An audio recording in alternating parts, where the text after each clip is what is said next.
When it comes to discussing our bodies, we often get a little uncomfortable.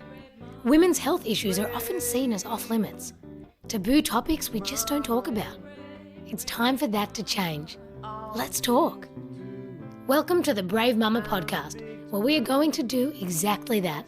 Discuss everything from periods to pregnancy, motherhood to menopause. No topic is off limits. Join Stephanie Thompson, the brave mumma and author of The Day My Vagina Broke, as she asks other brave women about their personal health challenges and triumphs. You will learn, laugh and cry as Stephanie finds out everything you wanted to know but were too afraid or embarrassed to ask. So, grab a cuppa and enjoy. Hello, brave mamas. Are you ready to get the lowdown about everything women's health? I'm your host, Steph Thompson, and I can't wait to share our special guest with you today. Knowing our next guest was from Victoria, I grabbed myself a cup of Madam Flavour's Morning Melbourne blend. I'm loving that hint of vanilla bean for that extra sweetness without having to add the sugar.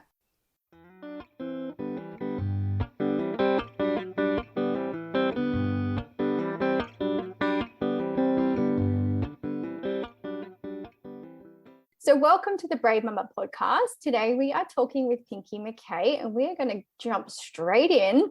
So Pinky, tell us, who were you before becoming a mum? Wow.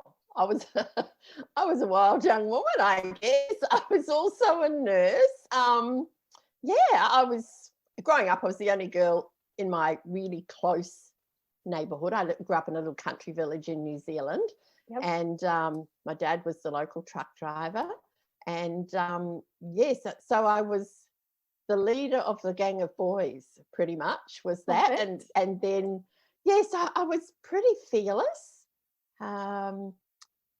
Think of my dad used to cart horses for the rodeo, and there was one in the pen in the local railway yards, which were just down the road. And we managed to corral him in a very tight space, and I stole some of my mum's sugar cubes because mum was, quite nice about things like that.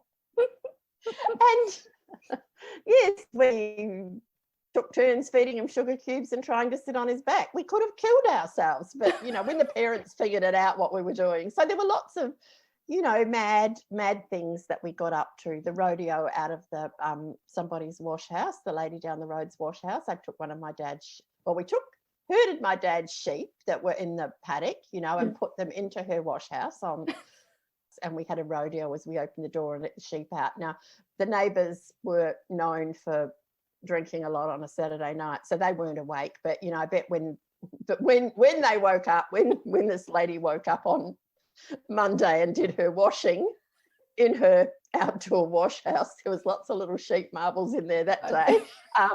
So we would get caught for lots of things, but I was sort of the ringleader of the local boys group. And then coming towards the end of school, my mother was called to a meeting and she said, "I'm not coming to any more meetings. You can do what you like with her. I've had a gut full of her too." Oh. And my mother then decided she had a gut full of me and took me to a hospital about 30 miles away for an interview to become a nurse. Okay. Because, I would live in, I wouldn't be a nuisance anymore. Yep, she was putting you to work. Yeah, so she put me to work and she said, "They took her straight away." I said, "Yes, they saw an able-bodied young woman that they could put to work." So I did that. And actually in my first year, I came off duty one day to find I'd been elected president of the student nurses. I think it was just that I was such an outgoing person. True leader. Yeah. I don't know. I had taken my breakfast to matron's office one morning because the breakfast was so rubbish and we were all sick of getting rubbish breakfasts. And I said, "Bugger it, I'm taking my breakfast to matron." And, in those days you could not see matron without a formal appointment. Okay. But I just knocked on her door and put my breakfast on her desk. And she marched down and sorted out the breakfast. So I think that was my thing. But I think I'd always been pretty fearless and a little bit on the wild side. And then I went traveling and then I met my husband and then I was heading to the Olympic Games in Munich, actually. For? The ones. Oh, not for sport, just to be there, because it's always been my dream to go and watch an Olympics. Yeah. Growing up, and I was, a really fast runner, but I never knew how to get anywhere else. I mean, even as it was really funny. We were quite, as girls, life was quite restrictive growing up in the 50s and 60s. Still, it was quite old-fashioned in those days. I mean, women became nurses or teachers. Yes. I told my mother at about 15 I wanted to do medicine, and she said, "You will not be wasting your father's hard-earned money on going to university. You are a girl. You will probably get married and have children." So, I'd been brought up with this. So I completely, I know you got no words, but respectfully no words too, because that's what your mum knew. Do you know what I mean? Like that's how she was brought up. But now I think you couldn't dare say that to your children. We say to our kids they can be astronauts if they really want, and we mean it. Yes. Well, one of my sons did, work experience with a fashion designer. My daughter's kid, I just don't see that there should be any limitations, but there were those limitations. So I think nursing was, that was what you did. Your nursing or teaching, and it was convenient that I went nursing. Not that I'd ever aspired to be a nurse or anything like that. I fitted in fine. It was, it was quite a fun job, and because you're doing something different every day. As an adult, I've actually been diagnosed with ADHD when I took one of my children for an assessment because he has dyslexia. Oh, wow. I was formally diagnosed by the psychologist, and I thought, that explains a bit, doesn't it? Well, yeah, anyone listening with a child with ADHD will be like, they'll be nodding, saying, yep, we get you. Wow. We get you. It's okay. And it's okay. We don't need to pathologize our children. I've got kids with different needs, and, we don't need to pathologize them. We just love the kid we've got. But yes, then I became a mother. I was only 21 when I had my first child. I'd come to Melbourne. As I said, wanting to go to the Olympic Games, I needed more money. I was being paid $28 a fortnight in New Zealand. That was a nurse's wage. You got living, you got your board and lodging, and you got your uniforms, and you got $28 a fortnight. So play money. Working 6 days a week. I'm gobsmacked again. You're gobsmacked again, yeah. Oh, wow. Really showing my age. My room was at the top of the fire escape, so there was plenty of room to sneak out beyond the 11 p.m. curfew. And then I came to Melbourne. I went to Sydney first, and I was waitressing. I knocked a bowl of soup in Lady Fairfax's lap. Talk about stuff-up moments. Oh, my gosh. Took time out one day with a couple of girls from Germany, and I stayed in their apartment at King's Cross. There was a shooting out there in the Cross. It was a pretty wild place back in those days. Anyway, we went back to work a day later because we'd wagged work, and Regina said she'd had the measles. And I said to her, "Why did you say that? You can't just have one day off and have the measles." So there was a firing. We got fired. She said, "I didn't know any other illness in English." Wasn't you supposed to be a nurse? No, this was where we were waitressing. Oh, sorry. Yeah, we were waitressing at that stage. And then I came down to Melbourne and I started nursing again because I thought, well, I actually need somewhere to live. Because I'd boarded with different people in Sydney, and then came down. I actually stayed with a friend in Sydney who'd had a baby then, and we laugh now because she was a much younger mum, even a younger mum than me. She was about 19, I think, when she had her baby. And I said, "We didn't know what the hell we were doing, did we?" I said, "But, you loved her up, you breastfed her. She's a beautiful grown-up woman." And that's so and true. She's a designer who she made clothes for Lord of the Rings because she lives in New Zealand. They went back to New Zealand. So, her daughter did all right despite having a very young mother. Brilliant. And and then while I was in Melbourne, I picked my husband up at the pub, and somehow or other we ended up getting married, and then I got a thrombosis on the pill, and then I got pregnant. Right. And it was all a bit of a surprise, really, but and then that baby ended up in NICU. He was a big 9-pound baby, but ended up in NICU with a urinary tract infection. Okay, when he was born. Yeah, a few days afterwards. Yeah, and it was still very much babies in the nursery, 4-hourly feeding. Yeah, and it was like they owned your baby. And somehow rather, when they took him down to NICU, it was like something snapped inside me that he was my baby. It was very strange, you know, because I could look at him in the nursery and think it's not feeding time yet for a few days. And then for some reason, something had clicked and we must have bonded. And I would put my hands in the incubator and I'd be touching his body and stroking him, and I'd be talking to him because we weren't allowed to put our hands in. You know, the babies were rotisserade because he also had jaundice.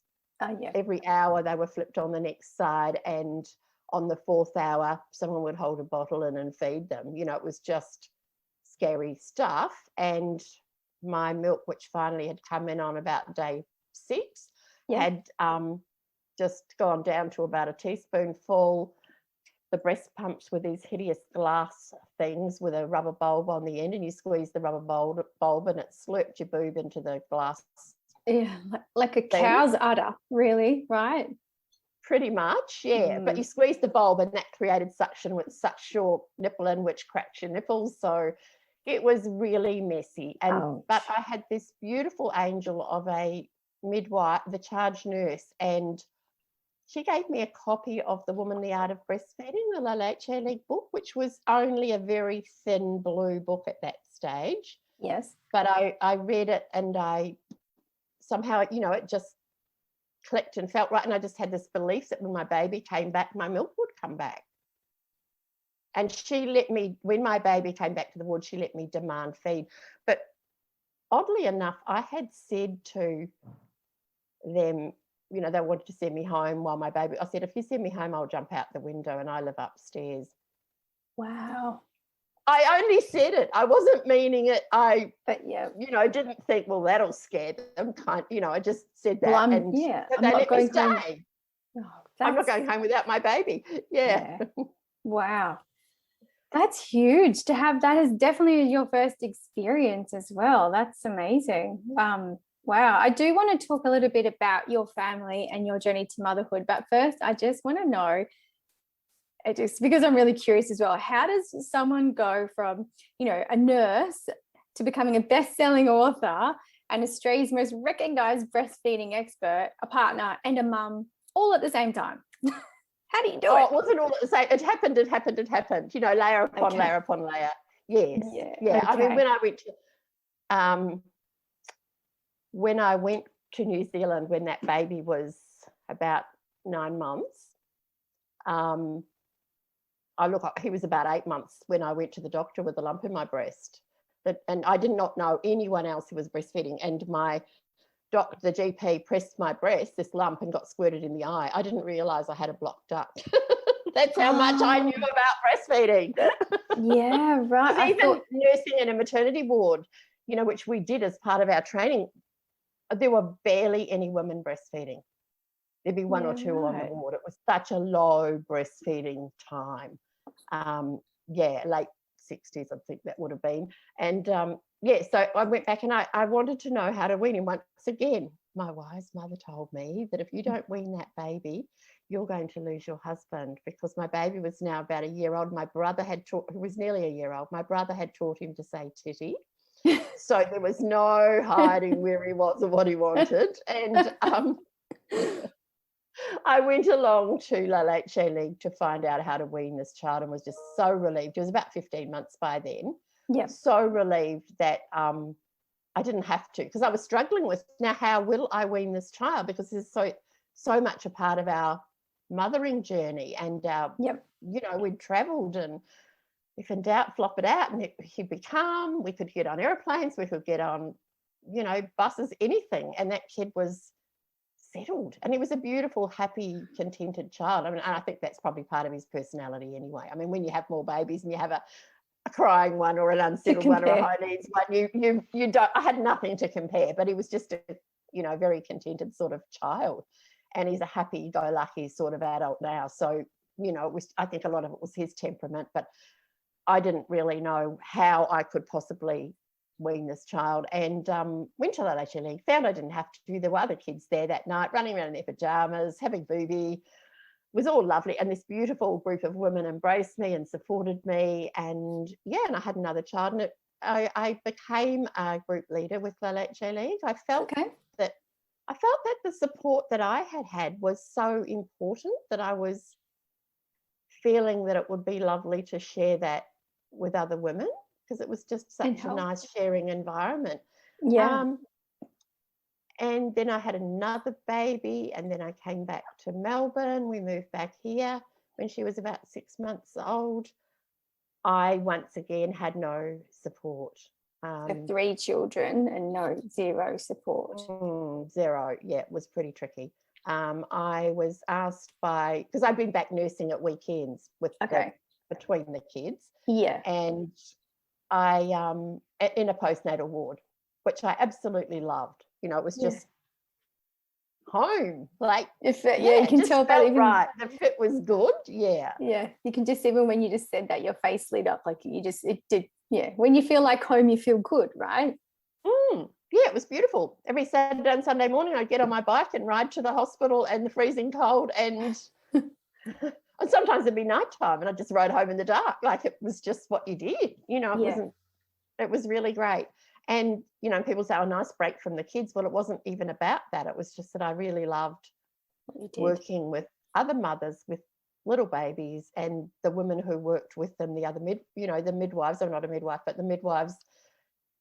It was just such a beautiful environment, that supporting these mothers. And New Zealand was doing, having meetings about home birth. And so birth was considered very natural. It wasn't pathologized. Okay. I got such one day when I was working in an antenatal ward, and the labour ward, you could hear some women screaming. And one of the girls to me, is it really that bad? And I said, no, I don't know, not usually, or something like that, one of the mums who was pregnant. But I actually preferred the postnatal stuff, and mostly I did that. It was just very occasionally I'd be put on an antenatal ward. But so just working with those mums and babies was really lovely. Came back to Melbourne, didn't have that support, was asked to go to Sydney and flown to Sydney to demonstrate a New Zealand breast pump, and which was a brand new U-Butte padded cups. Non-glass. Fantastic. Those glass things, but it was a new kind of invention by a lactation physiologist who actually had worked with dairy cows at a research department. But then, he worked with women too. He was one of our advisors at Leche League. So Waddy Whittlestone. Anyway, I went up there, was at a Nursing Mothers Conference where there were beautiful posters all around the rooms of mothers and babies, but there were no babies there. They were all in a childcare creche, and I was asked to put my baby in a creche. So I went with my baby and sat in the creche. For the rest of the day, the milker was held up in customs. Then I got back on the plane and came home. And thought, well, I'm never going near those women again. I mean, of course, I would never say that about the Australian Breastfeeding Association now, but that was the culture at that particular time. And so, so I actually but while I was there, I met their vice president, who was a really lovely lady, and we're still, best friends. She lives in Western Australia now, but she didn't live far from me, and we actually started a Leche League group. In the suburbs of Melbourne, and I just put a little notice in the local paper, and these women came from. I bet you they did. One from Turkey, one from a couple from South Africa, some from America, and they'd all came together, and then local women just happened to join, and it was just this mad group of kind of very relaxed hippie type women who would rock up to my place. I'd have a pot of soup on, and the kids would play for the rest of the day, more or less. But that's really your village, right? These women obviously finding that village, felt like I just you couldn't find it. And they didn't. And as far as things like, La Leche League had this support around nutrition, so you would never find a Tim Tam at a La Leche League meeting. It would always be whole foods, and I started feeding, that's what I was feeding my family. And things like discipline, that Oh, I didn't want to smack my children. I've been brought up with leather straps. My mother actually has a bipolar disorder, and she would often be very unwell, and her way of controlling me, and again, not necessarily because she was unwell, but when she couldn't cope, it was out with the leather straps, whereas, which I used to hide. I was an absolute, Well, genius. no one would want them. Like, come on, everyone would want to hide them. Yes, but lots of children did not hide their parents' straps because parents had the ultimate authority in those days. Do you know what? I think I see a lot of my own personality traits in you, just in the stories that you tell, because the one we moved from our childhood home once, and when the removalist picked up the washing machine, we found 12 wooden spoons underneath where I'd been hiding them. My friend buried hers in the garden, or her mother's wooden spoons in the garden. My parents never knew. They didn't think, what's happening to all these wooden spoons? I mean, like, we didn't get smacked often, but enough to just hide the wooden spoons, and they were found years later. How funny. It was something similar when my sister moved a wardrobe in their outside bungalow for my kids to stay. She moved this wardrobe, and there were all the straps underneath the wardrobe. Right. And my kids looked at her. She brought them out one night, and my mother's this tiny little white-haired lady, well in her 80s. She's in her 90s now, but my youngest kid looked at me and he says, "Oh, that's right." They said to my mum, "Did you really hit Mum with those and Granny?" And she said, "I had to. She was such a naughty girl." And my youngest one looked up at me. He was about 9 at the time. And he said, "Didn't you run?" Oh, wow. How we've changed over the times. Like, if my dad was saying I would get a smack, there's no way I would run, because I knew it'd be worse. Like, you just stood there and you just went, okay, that's what you had to do with authority now. But now it's different, right? It's just evolved. But having been patterned to, and brought up with smacks, you had to have something else in your toolbox. Yeah. So it was about going out and learning what else I could put in my toolbox and how I could do these things. And, reading things like Dr. Sears' discipline book was really helpful to me. But that was in the Leche League library. Like, people still thought you were spoiling your children in the 70s, which my kids are probably similar ages to you. And, if you didn't hit your children. So I was quite a weirdo in that I would not hit my children. And so to find that village was really important, to find people who had a similar belief around children. Yeah. So that mothers can feel supported, because we can't do it all on our own. The expectation is that we can. If we just read the books and watch the YouTube clips and whatnot, that we should just be able to nail it, right? Follow the recipe. Yeah. So we're up to the third child, but I believe that there's another one or two children in your okay. I had another one. I had a fourth one, and then I became really ill. I've got an autoimmune disorder, but it flared up, and then 8 years later I found I was surprisingly pregnant with the bonus baby, and I thought, now I'll die. But no, I've got better and better. And but at that time, though, I had, between those children, when my fourth one was little, I was homeschooling my kids, and I came across an assignment that I wanted to do with them, which actually was an ad in a newspaper. And you had to come up with, I think it was 5 brands of instant coffee, and you had to give them that, then you had to name them and choose your name, write your ad. You had to write a radio script and a TV script or something like that. And I thought, oh, this will be fun for the kids to do. And then, I don't know, it just kept playing off in my head. And so I went and did the assignment and sent it in, not thinking a lot more about it. Think it was one of those competition things. Well, I got into this course. Because I'd entered a few competitions. I'd had trailer loads of stuff arrive at my door for babies and things. It was that I'd managed to win out of magazines. So anyway, I sent this in, and I got a letter, I don't know, weeks or months later, telling me that I'd been accepted into this amazing course. Okay. And it was an advertising copywriting course. I still didn't know what an advertising copywriter did. So I rang a friend who was, at the time, had a boyfriend who was working in advertising. I said, can I ring John and ask him about this? He said to me, if you don't do this course, you are an effing idiot. Oh, wow. He said, you know, they have 2,000 applicants every year and they take 10 people. And I went, oh, they picked me. It was hilarious. I mean, it was, you know, the late 80s. There were Porsches up and down St Kilda Road. There were men with leather jackets and baggy pants. There were a few hard-nosed women who were working really hard. Simon Reynolds had just done the AIDS ad, the very first AIDS ad. Yeah. With the bowling balls and the Grim Reaper. And I actually know him now. He's actually a friend these days. Oh, wow. You know? Wow. But, you know, it was just such a crazy time and out of my world. And I took my breastfeeding 2-year-old with me to weekend workshops. How was that received at the time? People just looked at me like, huh? I mean, everyone was wearing black, black and black. I'd never seen so much expensive alcohol in my whole life. Wow. And there's probably more than that there that I didn't actually see. But, you know, I'm going in, and my very articulate 2-year-old looked at one of the men with his paisley shirt and said, that man's wearing his pajama top. I got kicked out of a briefing because the client would come on the Friday night and do a briefing, and then we had to create a campaign over the weekend and then present it. Sure. And I actually won the talent quest both times. I love it. This is so good. With a comedy skit, not with you know, I can't sing or anything like that. So I just thought I've got to do a comedy skit.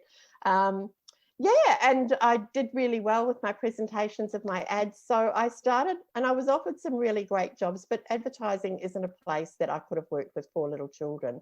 So, you know, because you're locked up for a week at a time, coming up with a campaign in a hotel, you know, it just wasn't compatible with your children. I didn't have any family support around, you know, for child minding or anything.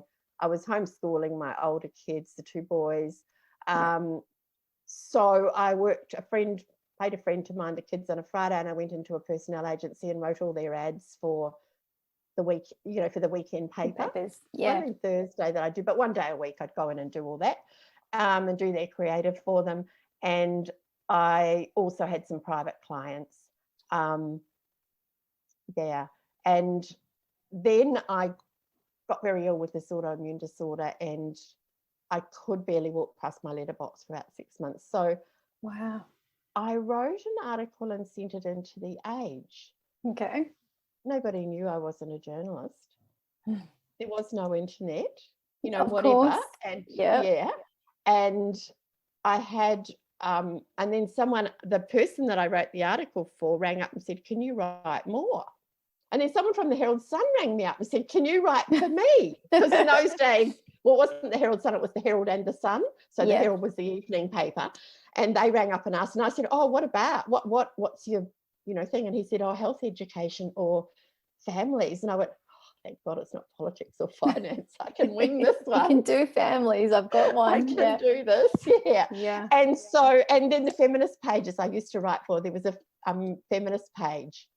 Love it. Can you imagine sitting with a baby, you know, a toddler who's climbed onto your breast, sucking away while you're discussing how you have to go in and watch the a one-woman play about King Lear, and you have to come back and write the feminist perspective. And I just used to think, thank goodness there's no video telephone, which of course now there is. Well, it would just add value to the story, but feminism, wouldn't it, really? I mean, that's what I thought. I just thought, you know, mothering is a feminist issue. And so, you know, that worked really, really well. And, you know, meanwhile, well, this was my youngest child. Hang on, sorry, that was Sarah. But and then I got pregnant with the youngest child, and there was a job came up writing for, it was actually called, what was it called? The Melbourne Baby Book. Okay. And they gave it to me. Well, I'd gone in to do an interview for the Bargain Shoppers Guide, because I thought, well, look, I can work from home. Cool. Accepting that this was going to be, I don't know, it was a 3-month or 6-month job assignment. Might have been a 6-month assignment. It was quite a long one. And I thought, my 2 previous pregnancies, I'd had a lot of bleeding during the pregnancies. And I thought, I really can't, although they were going to give me the job, I said, look, I really can't commit to this because it's a bit too long. And they said, would you like to do the baby book? And I went, cool. And then because I was right in it, and because I had done all this Leche League, you know, training and everything, I started to think, I kept ringing them up and saying, look, you've got some stuff in here, but it's wrong. And they said, do you want to rewrite it for us? And I went, Oh, cool. wow.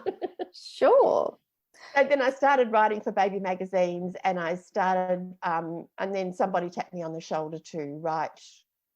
It was a book called, it was an American book, and they wanted me to adapt it to Australian local, Australian families. And once again, it was about talking to kids. I mean, I renamed it to How Do We Tell the Kids, but it was something like talking to kids about really important things, like, how some of the American books used to have the title covered the whole page. Yeah. So it was something like that. And then, of course, I kept saying, yeah, but some of this doesn't really make sense. If you're actually talking to kids, you can't avoid it. Like, if you get pregnant, don't tell your children too soon, because if you have a miscarriage, you'll have to explain that. Right. Yes, but you were saying, well, perhaps we should be talking to our kids about this because this is what we're going through. It's life. And if we do have a miscarriage, we don't really want the children to blame themselves for mummy being upset when there's another reason, and you can talk to children about things at their level. So I went out and interviewed experts. I mean, I didn't profess to be an expert about these topics, but I went out and talked to experts from all of these different aspects, and did the book, signed over copyright. I had no clue. I already know what you mean by that now, because my publisher said to me, never sign over the full rights to your book, Stephanie, never, ever, ever. And I'm still like, well, okay, sure. No one's asked me yet, so I'll talk to him. No, but that's it. You go into these things and you really don't know. So there was lots of, and I just sort of thought, I need to mention that, because there will be people out there who are doing things starting from the beginning where I started from, who won't know these things. And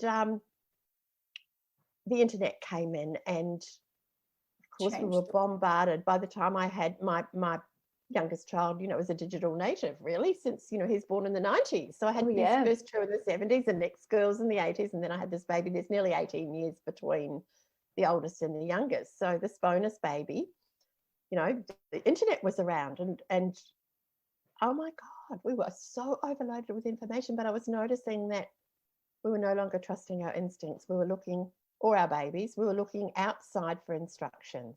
Yes. And that was where my book, Parenting by Heart, came from, was, and I found a publisher, and I explained to her, I rang a Melbourne publisher because I was writing for Sydney-based magazines. And I said to her, look, I really feel that I'd love to do a book about this, parenting by heart. And she said, look, we don't do parenting books. So I said, look, if I give you a one-pager, can you just have a look, steer me in the right direction? Sure. And she rang me up a week later, hear about all these slush piles, and said, come for lunch. Love it. Oh, that's good. And, so I got this book, and she said, can you put something in there for partners, well, fathers? It was in those days, it wasn't partners, but it was fathers. I said, well, I'm not telling people what to do, so yes, I'll be interviewing both parents. And it was really fascinating, because I would say to the guys, I don't want to know what you do. I don't care how many nappies you change. How do you feel? And there'd be all these men tearing up, and they'd say, no one ever asks us that. They never do. No. Even I don't think happens. I was going to say, I don't think that has changed a whole lot, especially for women like myself who've been through quite traumatic births. We care about the baby being alive first and foremost, then maybe a little bit of the mum and nothing of the dad. And that's in the lived experience that I've spoken to other women, because the mum is still trying to process, heal, be a mum. At the same time, that there is not a lot of space for the dad, and there's not a lot of support for them when it comes to this stuff at all. It's a whole other market. It is another market. And I mean, the statistics say that, I just read a statistic last night that 4.5% of men will have, what was it? Like PTSD. Like 5% of women will get P&D, and the men are about 4%. Like it's very close. No, sorry, 1 in 4.5 and 1 in 5 women. That didn't sound big enough. It wasn't 5%. It was 1 in 5 women will get P&D, and 1 in 4.5 men will get P&D, and you just go, wow, that's Yeah. pretty sobering, isn't it? That the Scary. whole family needs support. Yeah, I would love to talk about that some more a little bit, because I know that you've just mentioned you've had babies in 3 different generations. How were those experiences different for you in that birthing suite? Or I'm not sure if you home birthed any of your children, but as the years went on, how did the birth change? How did the actual process change? When I had my first baby, it was all quite sterile, and it was rollover dairy, and I got a shot of pethidine in the bum. No, please, or thank you. Just not long before my baby was born, which is probably why he didn't suck well, why my milk came in late. I mean, it might have just been my body being first baby, but whatever. When I had my second child, I had him in New Zealand. I had an incredibly fast labour, but I went to the local GP obstetrician, his wife went to placenta with me, and Michael comes in and says, they told me off for not timing my contractions when I arrived in hospital. I said, they're not strong enough yet. I was comparing it to a first baby. Yes. So this is good news for anyone having a second baby. And he came in and he did me a quick check. He said, I'll be back in an hour to catch your baby. I said, Michael, please don't talk shit to me. I don't want you buttering me up, like he said, I'm not. He said, I'm serious. And I went, oh. Anyway, they came back about me not timing my contractions again. I still had the shaven enema with both babies. Right. First baby, it was from knees to navel. Really? Full shave. Wow. Perineum, the works. Why? Yep. Do you know why? I'm curious. And a water enema. Well, if you needed intervention, if you needed a C-section, you would have had to be shaved. They shaved you for surgery, for sterile purposes. Yes. Okay. Right. So they would have just had to slap on the, mercurochrome or whatever the hell it was that they were putting on your belly and slash you. That would be it. Can you see me trying to do the math? So they shave you from front to back. So that was if they had to do an episiotomy as well. Like, I take it. Oh, yeah, probably. Maybe. Yeah. Well, I had an episiotomy anyway. That was part of the deal. And I had my first baby lying on my left side with my right leg in a stirrup. Yeah. Okay. That was it. Pulled him out like a sausage from the back. Yeah. Yeah. That was how they did it. You're lying down. With my next baby, of course, this is in New Zealand, second baby, and Michael, my doctor, had said, I'll be back in an hour. Well, about 3 contractions later, I just looked at my husband and said, holy shit, I'm in transition. Go get a nurse, because if it's happening this fast, I want to push in a moment. And so the nurses came, lifted up the sheet, had a quick peek, grabbed each end of this bed that I was on and raced up the corridor. And my husband's trying to pick up to the birthing room, the birthing suite. Oh, so, yeah. what do you call it? The birth room.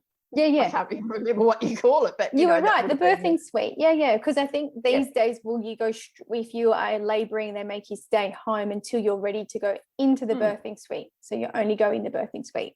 Well, I think it was a birthing suite because there were other labouring women in these beds, but they moved me into the operating room, I suppose you'd call it, where it happens. Because it was a big high table, kind of a hard thing that they told me to get up on. I'm thinking, God, this baby's I have a watermelon right in my crutch, and this baby's going to just drop on the floor between the bed and the whatever. But my husband was busy picking up all the stuff and to follow me. And by the time he got where we were going, there were several doors and they were all shut. So he didn't know which one to walk in.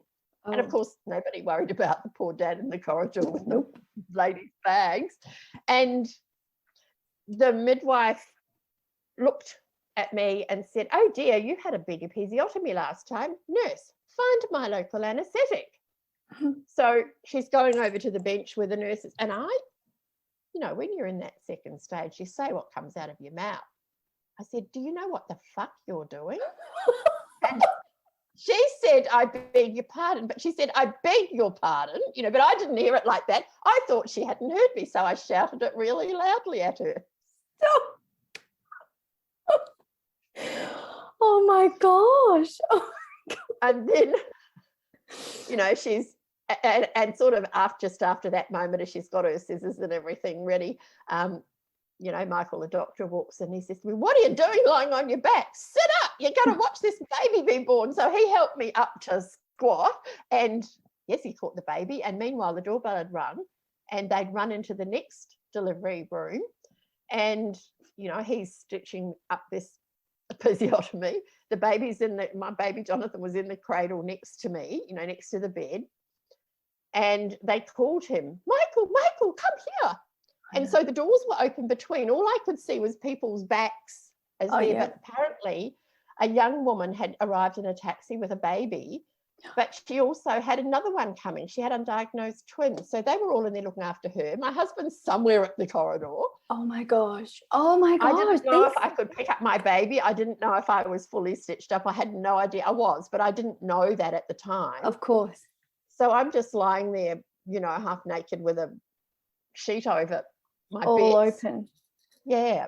So that was a bit of a debacle, but, you know, it worked well. But in the ward, we didn't have, you know, the formula feeding thing, but I was allowed to demand feed. But the first 3 days until your milk came in after every feed, you were supposed to give your baby this bottle of, I think it was lactose and water. It was called Carolac. It was a sugar water thing.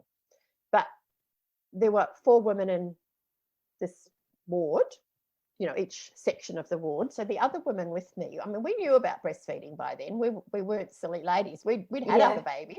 There was one first-time mother, but we were all joking about, what are you doing with this sugar water? Because I'm not giving it to my baby. And one woman said, well, I'm drinking it.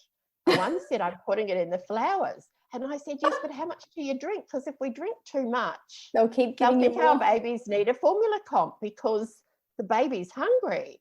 And so we just didn't know what the balance was, whether to drink a lot or drink just a bit or what. Wow. This is phenomenal. I can't believe this happened. I didn't know any of this. Oh, wow. Right, yeah. So I did have a sign on my bed, no formula, but we would wait till the babies, you know, they were all brought out to us in the morning because they stayed in the nursery overnight. And after the 3rd day, you were called down to feed your baby. But I'd get up in the night and go down and, you know, my milk actually was in by about 24 hours this time. So it came in very quickly. Because my other child had only weaned during my pregnancy. So, you know, and he was a 2-year-old by then, just on 2. And then Michael, my doctor, came in one morning, brought the baby to me. He says, he was awake. I brought him to you because he already had, you know, they had 3 kids and they were very natural, him and his wife, about, you know, breastfeeding and birthing and that. So, you know, he'd absolutely ignored the nurses, brought this baby to me because he was awake and it wasn't feed time. Go, Michael. Go, Michael. So by the time your milk came in, you know, we just insisted on, you know, we just did demand feed. And then it was between that baby and the next one that I was working weekends at that same hospital, and they built a brand new women's hospital there. It was great. And I knew the charge sister, and once again, when I had that baby, Michael was at the Olympic Games because he was a sports medicine doctor as well. So I had a resident who I had worked with on the ward, a registrar actually, and he was a resident. I don't know. Anyway, he was locum for Michael while he was away. It was the middle of July. It was a very cold night, and his car wouldn't start. Oh. So he got up there in his pajamas just after the baby being born. But I had a beautiful Maori midwife. You know, the midwives there were great. You know, by then they were very natural. Okay. Wasn't, you know, nothing was pathologized. Everything was natural. My mother had called me that morning and said something about, oh, you're still here. And I said, yeah, well, where did you think I'd be? And she said, I had a dream that you had a baby girl. I said, yeah, well, you've only got grandsons, so of course you would. And she said, no, I dreamt your whole birth and the placenta didn't come away. I said, and what happened then? She said, oh, no, it took about half an hour, that nothing, you know, you didn't get whipped off or anything like that. I went, oh, okay, Mum. And I took no notice of her. And then this midwife had said to me, I still remember, I don't remember the times of any of my other kids' births, you know, rough time, like it might have been 5 a.m. or midnight or whatever. But this one exactly, because the midwife said to me, and my husband hadn't been there for either of the other births. So I told her that, and I said, look, he's probably a little bit anxious. So she sat him in the corner Good where he would have had to yeah. jump over the bed to, you know, get out of the door anyway. There was no getting out of it. He was sitting there and she said, oh, you'll have this baby. I was in transition. She said, you'll have this baby by 5 o'clock. I said, no freaking way. She'll be out by 22. And I wasn't even looking at the clock, and this baby came out right on 20 to 5. Hi, I'm Corinne Noyes. I'm the owner and founder of Madam Flavour. I founded the business 15 years ago out of a real passion to create beautiful sensory experiences for women. And these days I do my blending from my little sanctuary in South Gippsland in Victoria. I love choosing classic teas from around the world and then adding little special touches like Australian lemon myrtle, round leaf mint or mountain pepper. And I know that it is in some ways a small thing, although tea lovers may beg to differ. But at the moment, small touches can make a real difference. And Madam Flavour for me is all about women feeling good about themselves, feeling cared for, and encouraging connection with self and self-care. Yeah, it was just weird. It was like I was just so in tune with my body. And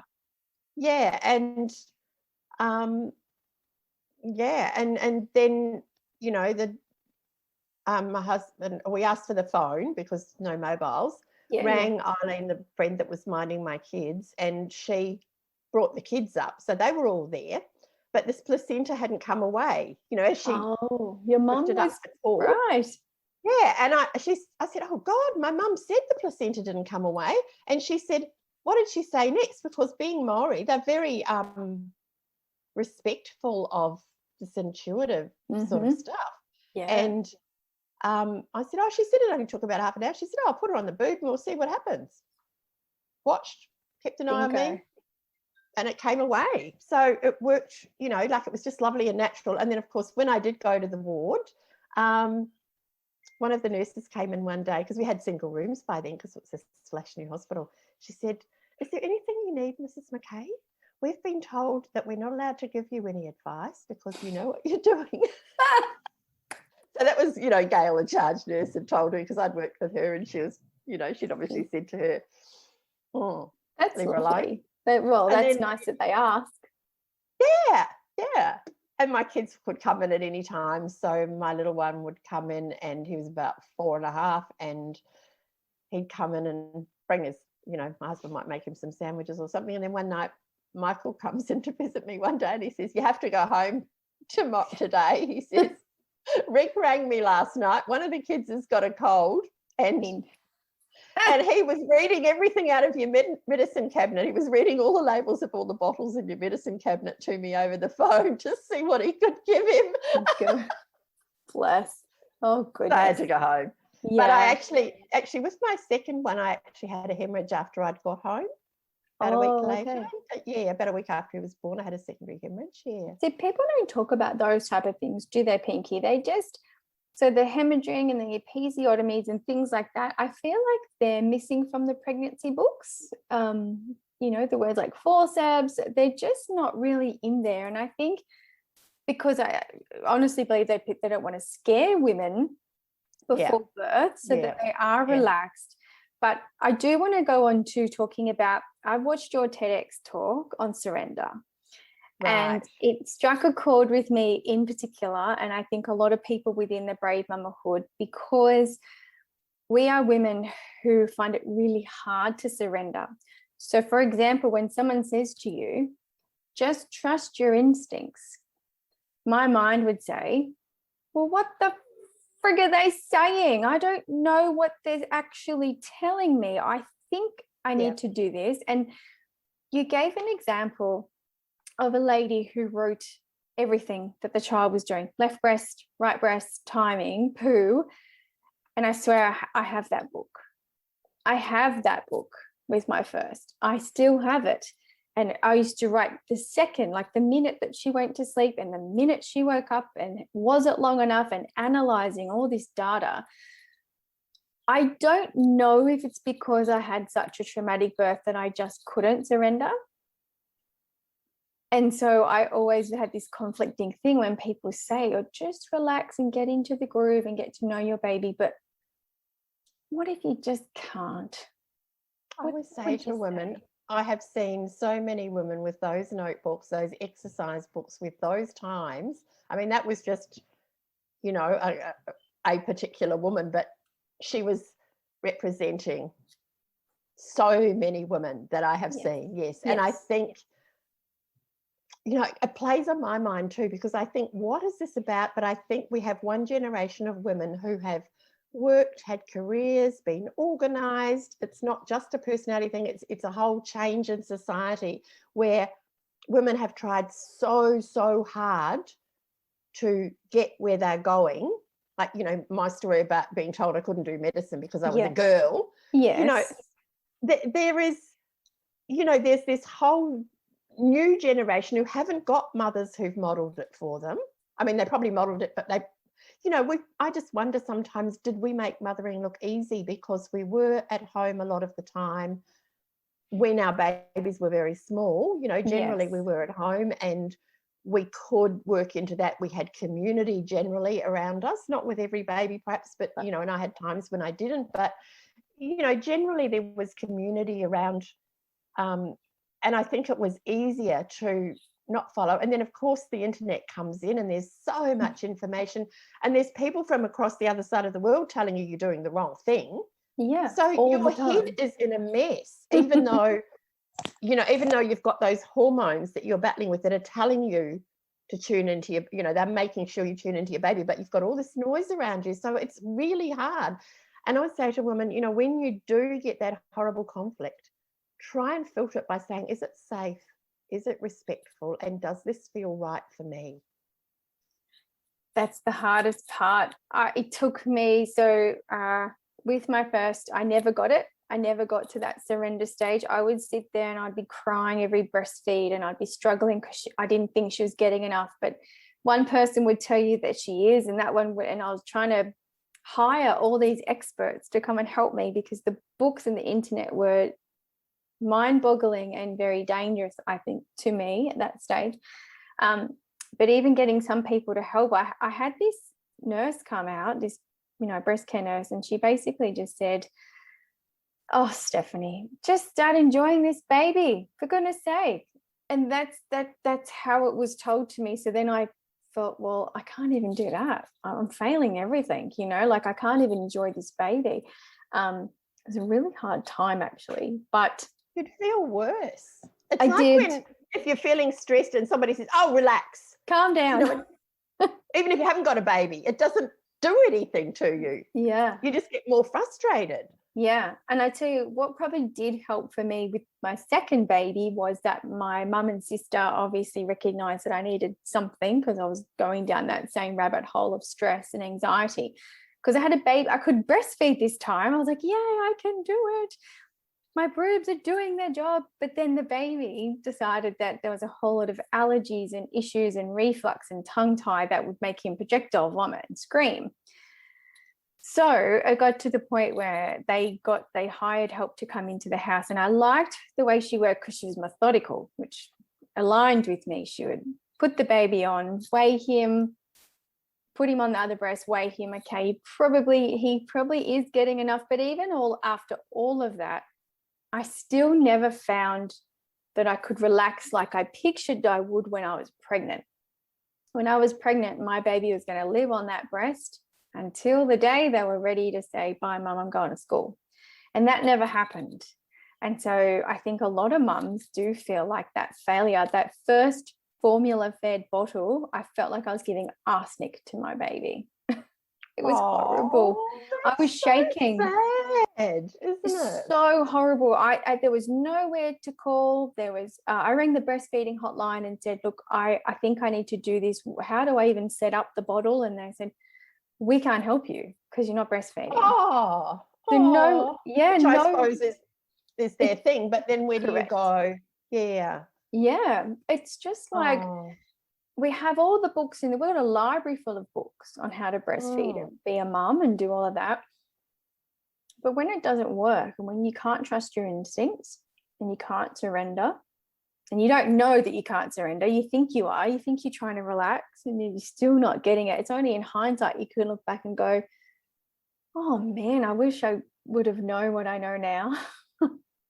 I think a postnatal doula can be helpful, someone to love you up and give you food and be kind to you, because that's what people need. I know my own daughter had her baby in lockdown in Dubai, right across the world. And her husband's a pilot, so he was away, flying away. And about 3 weeks in, she'd had a C-section, she'd had an infection, she was struggling with breastfeeding, all of that. And I was just so anxious that she was going to go down a rabbit hole because she'd had ridiculous advice.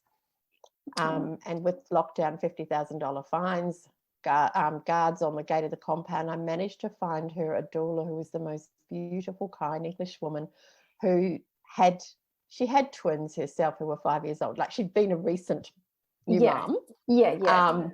And gone through the ropes, but she was actually a trained doula, and she was able to get into Sarah's compound. She was in the next compound because the dry cleaners and the medical centre was in Sarah's compound. So she was able to chuck her husband's uniform on the back and get in there to help Sarah.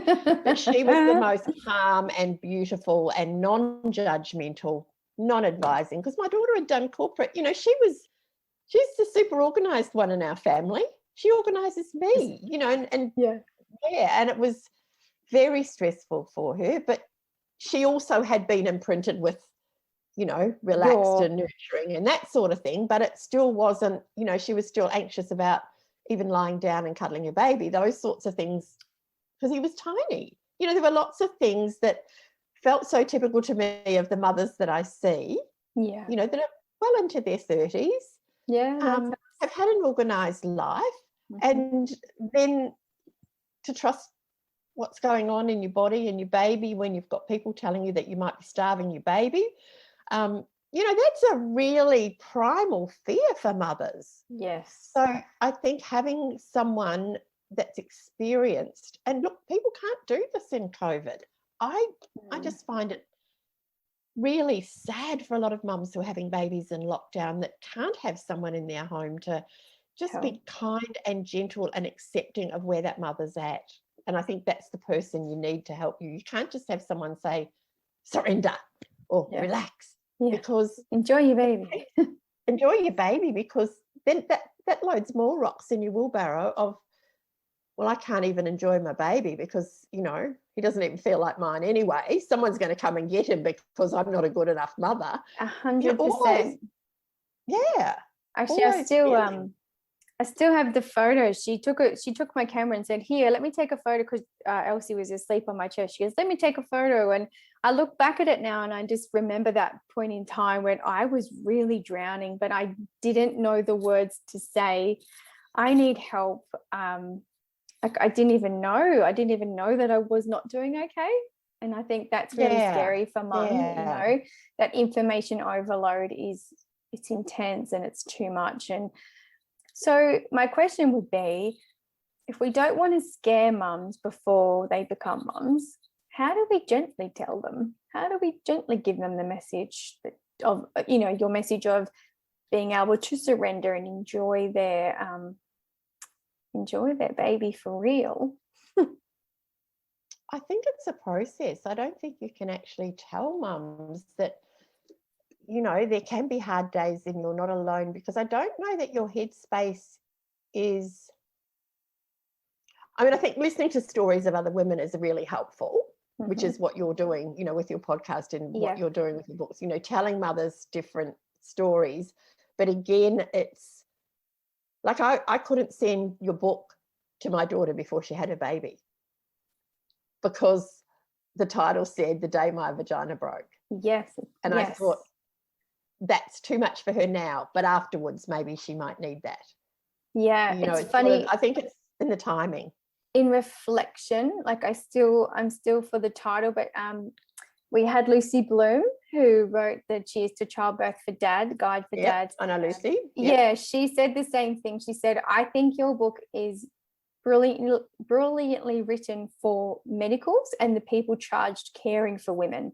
So the ones above who can take it, absorb it, and then educate it in a gentle way to women. And I often have had to reflect and think, oh, I don't want to be scaring women. I know that's a scary title, but the theme throughout it and the reflective questions were never meant to be fear.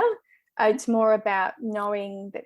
I think too, because all of the pregnancy books I read, no one even mentions the word birth trauma or things that can happen, like, you know, when your baby's posterior and it gets stuck and you need forceps and cesarean sections, and all of that information was missing. I was trying to kind of create the volume 2 of the natural birth guide. And just to say, look, if it comes to the point where you need a cesarean, perhaps you need to talk about that before you're in labor. So maybe back at, you know, month 2 or 3, where you can, like you said, process that information and when you're not in that heightened emotional state, because you can't make decisions when you're in labor like that if you don't know even the words they're saying. I think the registrar said to me, I'm going to do an episiotomy, and I was like, oh, what? Episio what?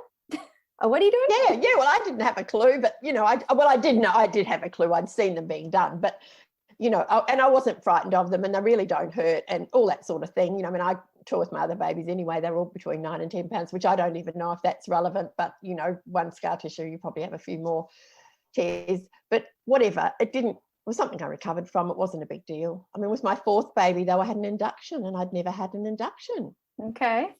You know, and this was, again, and I actually, that particular birth, I had weird dreams for at least 6 months afterwards, dreaming about going back and having that baby again properly.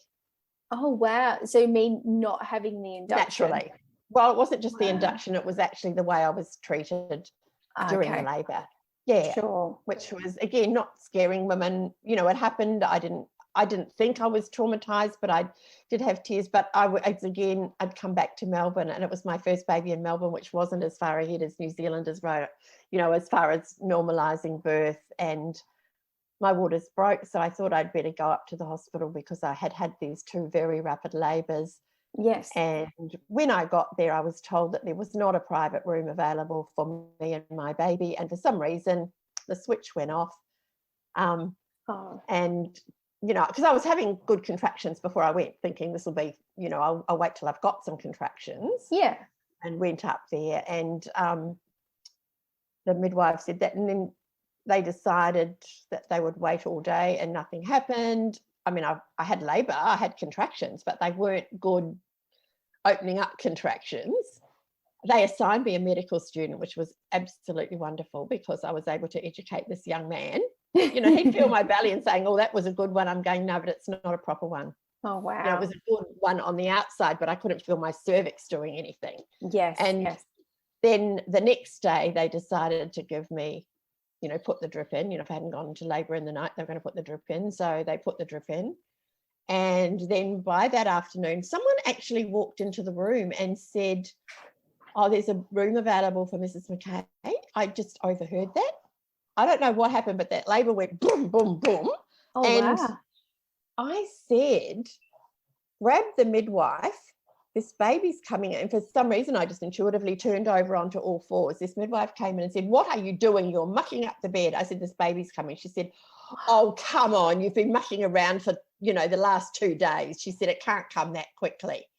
And my husband put his face in hers. And if it's only the second baby, he'd only seen one other baby born. He put his face in hers. He said, how many babies have you had?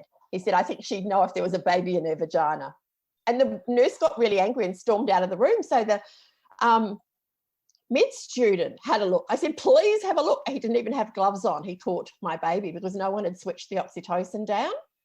The drip was still going fast, and she just shot out. And he's handing her to me to put on my breast, and the nurse, midwife, worked back in, and she said, and she came at me with the suction tube, because in those days they used to suction the baby in the face before it went to the breast. There was no need. I said, look, she's coughing, she's fine. I'm putting her on the breast. And then they wanted to give my baby a bottle of boiled water, which they used to do to make sure the baby didn't have esophageal atresia. Oh, right. I've never even heard of that. I'm learning that. No, well, that was one of the tests, but they hadn't done that. You know, since I've been working in that postnatal, it hadn't happened for years where I'd been working. So I was absolutely shocked, saying, you are not putting anything else in my baby's mouth. She's just had colostrum. I was tandem nursing my last child. I had enough, I had plenty of fluid there for her. Yep. I said, she's been drinking. I can hear her swallowing and sucking. There's nothing wrong with my baby. Just don't do it. Wow. Which ended up they didn't. But, I felt like I was in a position where I shouldn't have had to advocate or argue or do anything like that for myself. And, then I went back to the ward, and I think I really got the blues after that birth. Well, 2 or 3 days later, fourth baby. Yeah, and that happened in your most vulnerable hour. You can, oh, wow, I can understand why. Whereas I had not, look, with the first baby, you don't know, and you're not expecting to have to stand up for yourself. But by the fourth baby, I certainly didn't have to expect that I would have to explain anything. And then a couple of days later, or it might have been a day later, the mid student arrived in my ward at my bed with his textbook. He said, "You were right." He said, "I'm going to go and show that midwife this textbook." And I said, "You will be scrubbing bedpans for the rest of your stint." Don't do it. So I have no idea what happened after that. But, he was really on board. And I thought, well, look, at least one young person who's going to be looking after mothers, at some stage, or might be, will actually be able to, have a little bit more information. So make a difference. Yeah. And it's hard because, this is one of the other things I wanted to ask you, is that because we're all women birth very differently. We're all very different. We all have very different experiences.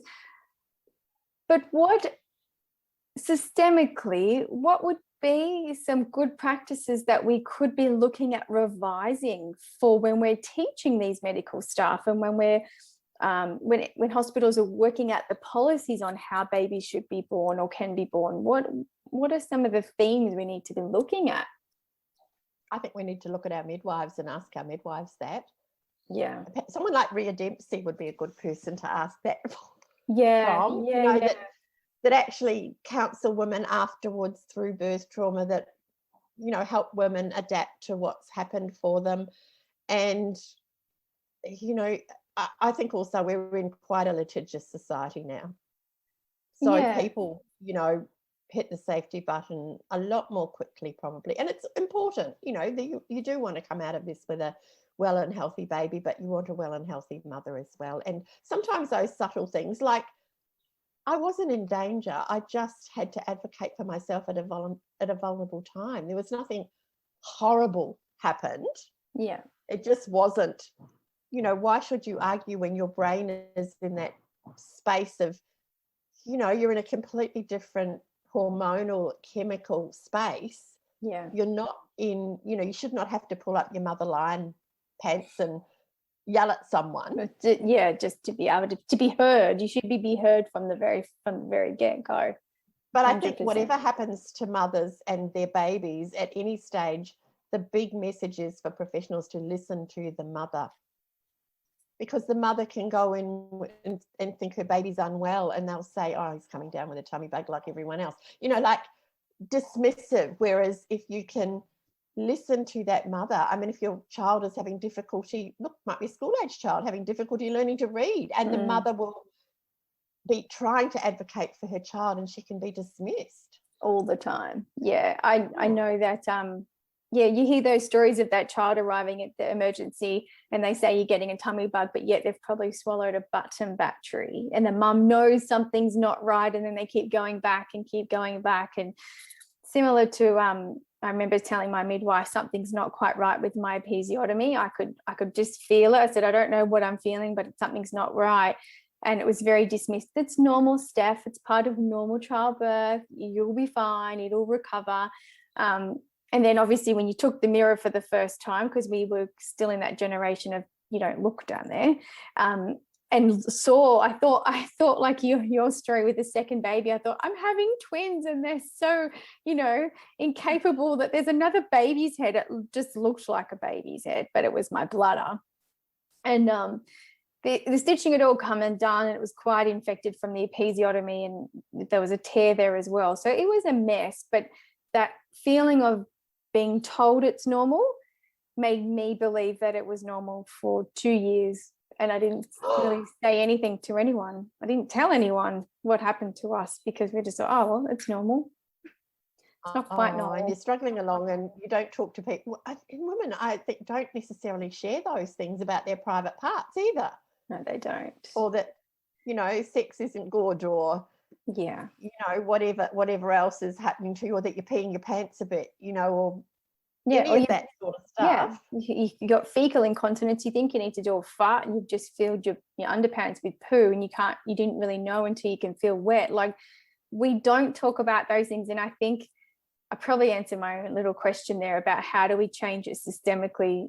With the podcast, we're trying to just get the small wins, like, you know, grabbing your cup of tea and sitting down with your daughter, your sister, your aunt, your mum, and having those conversations about, well, how do you have sex with prolapse? How do you do it safely? I don't know. Do you know what I mean? And we just don't talk about it, but I'm hoping that we can do those small wins and change it a little bit for our girls. I know. Yeah. And even if they, and also reassuring them that it's a thing that can heal. You can heal. Oh, from birth, you mean? From anything really, like whether it's birth, whether it's an injury of some, you know, whatever's happening on that, you know, even if it's some other kind of health advice, but you know that it's all fixable. Yeah, and if you talk about it, it's going to be fixed more easily. I mean, even if you're feeling really sad and teary and not enjoying your baby, it's really good to get referral to a psychologist, perhaps. Yes. You know, that I put up a post on Facebook about intrusive thoughts, because women don't know that, you know, that this is actually really quite common, to have intrusive thoughts about your baby getting hurt, or that you might hurt your baby, you know, that you might, I mean, I remember waking up in the night and saying to my husband, here, take him, or I'm going to put him out the window. You know, like, I was not going to put my baby out the window, but he didn't say to me, you're a dreadful mother. He took the baby and put it on his chest and he went to sleep. But, you know, those thoughts of your baby just floating out the window, or, floating off the balcony, or forgetting to pick them up in the carrier and you left them in the supermarket. I used to always have this reoccurring thought dream that I'd left her somewhere and I couldn't find her, you know, like it was my responsibility. I'd left the pram somewhere, you know.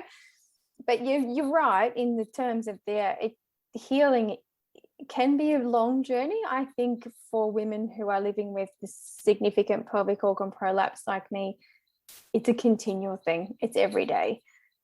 It's every day. You've got to choose to look for positives. You've got to choose, like you said, have the support. I've had my counselling session just this morning, having regular check-ins so that the healing is ongoing, for sure.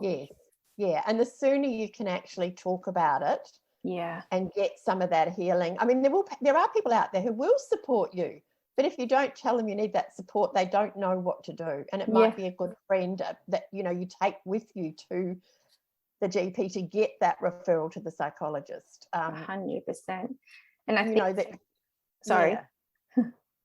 that you have that, you know, that you can somehow talk to one of your friends, because chances are they've had a very similar experience anyway.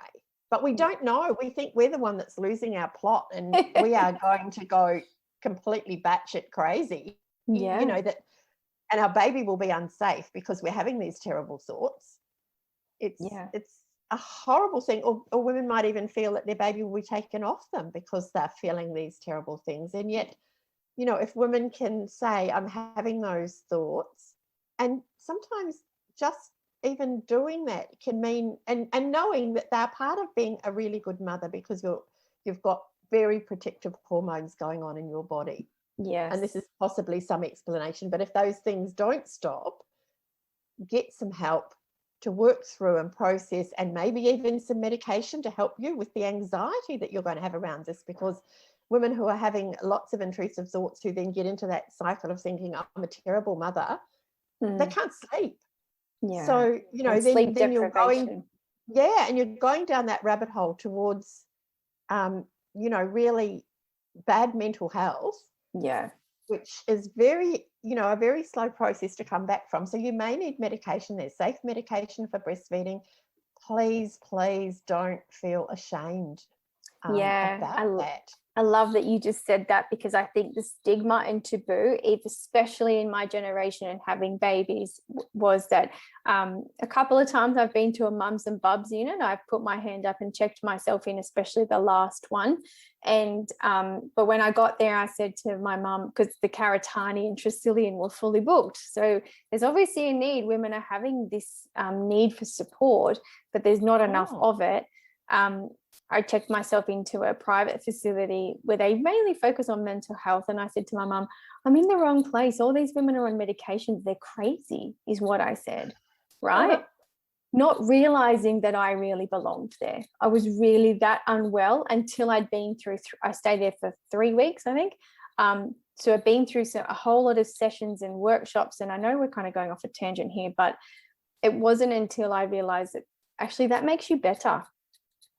Yes. So I was in the right place. I just didn't know it. And I think because I had this facade of it being, I can do anything. I'm a superwoman. I've conquered cancer. I've had a baby after 5 years of not being able to fall pregnant. So I can do anything. But we need to show a bit of vulnerability to ourselves and be a bit kinder and say, well, actually, I am not that great and it's okay. And I'm not ashamed to share that. So I love that you said that message. Not at all. It's just, and look, I have an anxiety disorder.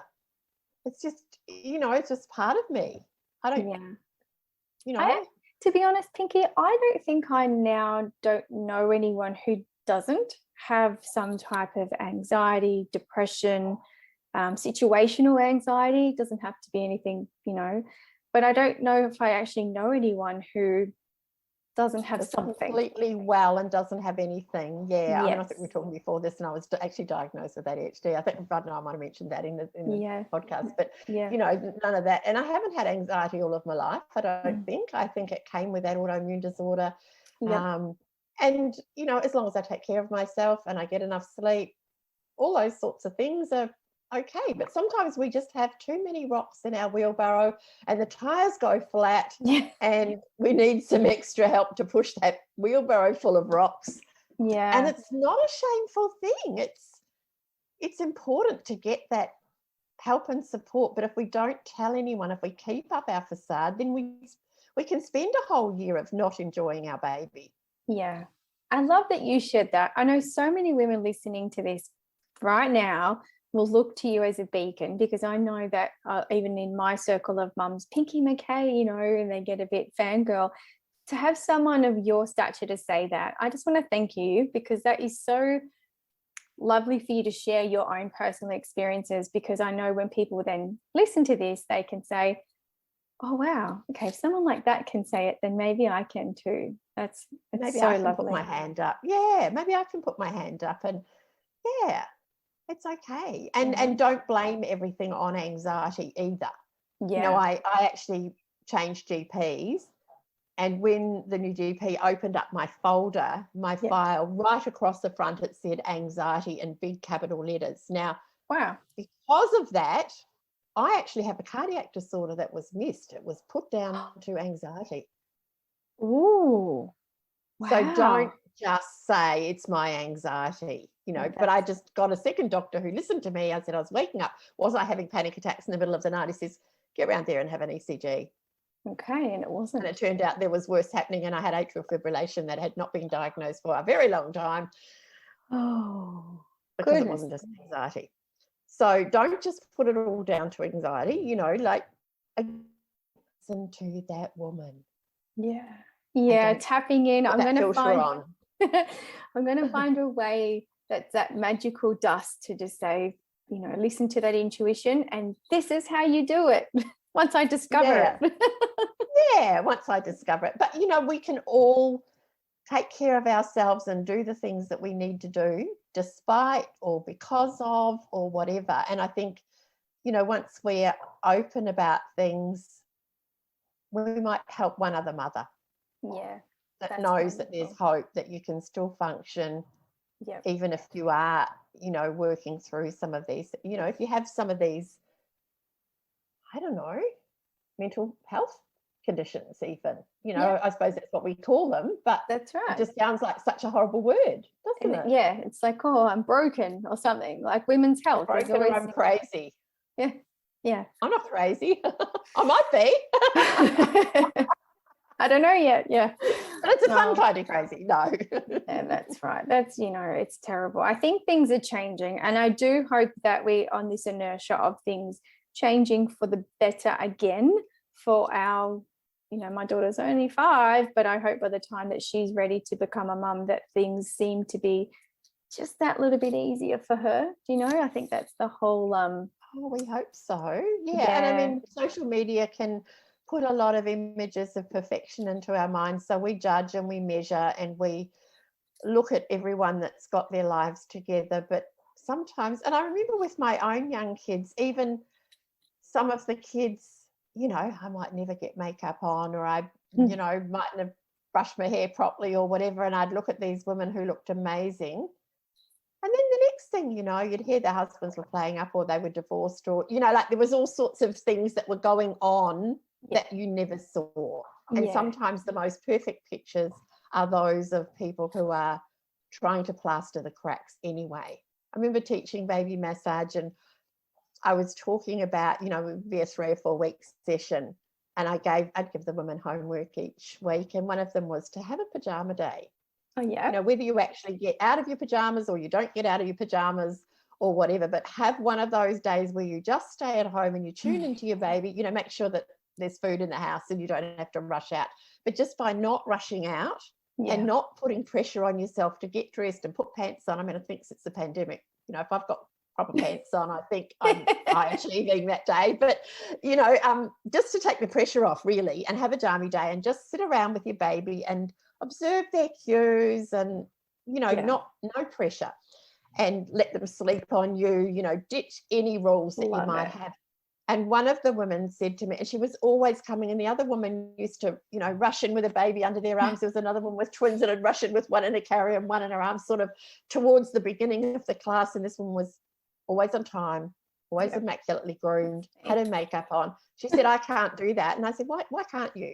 And she said, I promised myself before I had my baby that I would be dressed and made up by 8 o'clock every morning. And I looked and I said, how's it going for you? Yeah. And she burst into tears. Oh. It wasn't going at all. Yeah. But, again, you set these expectations. So sometimes that other mother, it isn't just about her being better than you. She really just needs you to be her friend and just, be kind. And, be kind. And she can let it down if she needs to, or if she needs to have her house immaculate and her makeup on, that's okay. That's how she's going to feel right.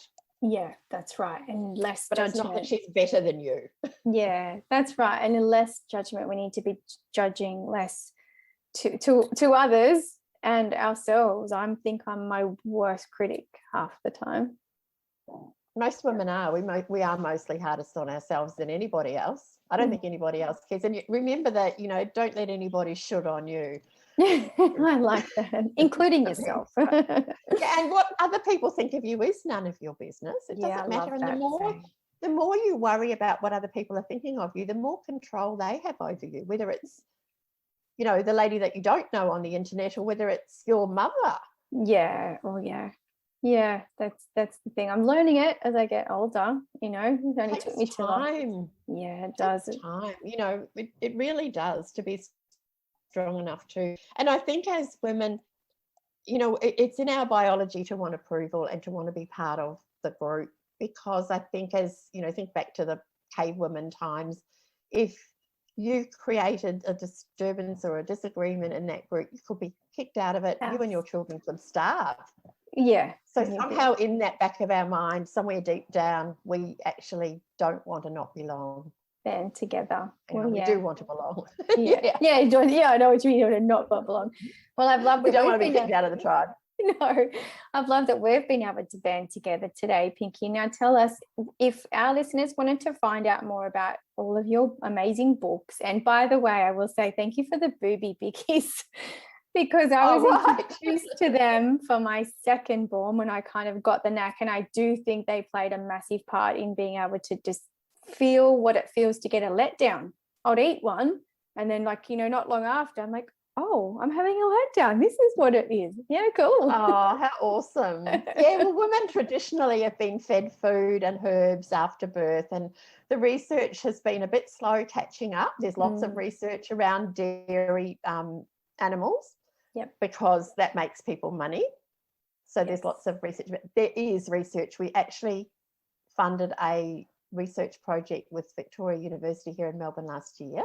Okay. And have got a great set of literature reviews that, they did a big literature review. There is research around ingredients and how they can impact. And so lactogenic foods either support the production of prolactin, which is your milk-making hormone, or they support the development of mammary tissue, which can be, both of those are factors. And of course, not everyone is going to have a response because they eat a certain food, but if it supports a particular woman, and lots of women are supported by that, it just means also that mother is getting nourished for her benefit, not just to make milk, but for her benefit, because if we don't eat, your body is amazing. It's recovering from growing and birthing a baby, and now you're making milk, but you need to meet your own physical needs as well as your body making milk. So I think it's important that we do nourish ourselves, not just dismiss that food doesn't matter. Starving mothers can breastfeed their babies. I mean, how long for? How healthy are those babies? Research shows that those babies weren't particularly healthy anyway, and that women when they go into starvation mode, they're probably feeding their babies a whole lot more frequently, which will push their prolactin levels up. But also when you go into survival mode, your prolactin levels go up. So that's the explanation of starving women breastfeeding their babies. And the poor starving women aren't getting enough nourishment to sustain themselves. So, we can't, it's not an excuse to say, to dismiss the importance of a mum being nourished. By using examples of starving women. Because those women need to be looked after too. We do. We definitely need to. And so there's, boobyfoods.com.au, and there's also at my website, pinkymckay.com. Beautiful. And that's where we can find all of your amazing publications. My books and bits and pieces. My publications, and there's lots of blogs. I mean, there's free blogs. There's a free ebook to download on the Booby Foods website, which is Making More Mummy Milk Naturally. So, awesome. You can download the first chapter of My Sleeping Like a Baby at my website. So, I just sort of think, let's get that information out there as much as we can, that women can feel normalised with what they're doing. Thank you. That's so lovely to share. That's awesome. And I think also if people are listening, I would love, and for the A-type personality mums like me in the, 80s babies, you need to go and watch that TEDx talk, because that was very enlightening for me. So, thank you so much for our chat today. It's been wonderful. I've really enjoyed talking to you, and lots of amazing stories. I feel like you need to write memoirs now. Maybe I do. I don't know. I just go, who the dickens wants to read about my silly stories? But they are, But there have been so many changes, and I think, over time, over the decades, so many changes, and hopefully they keep changing for the better. Yeah, I do too. Thank you so much for coming on today, Pinky. Thank you, Steph, for having me. Awesome.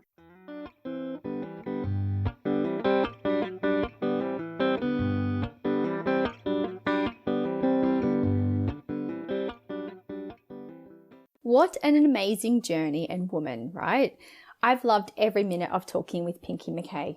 The way that we could have an open and frank conversation about our lived experiences that were both quite different. We did that so hopefully it can help others, especially when it comes to maternal mental health. We'll include links to where you might be able to find support if this is you right now.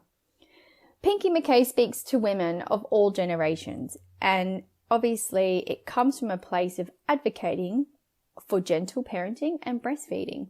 It's always been her way, and it's the way that's worked for her.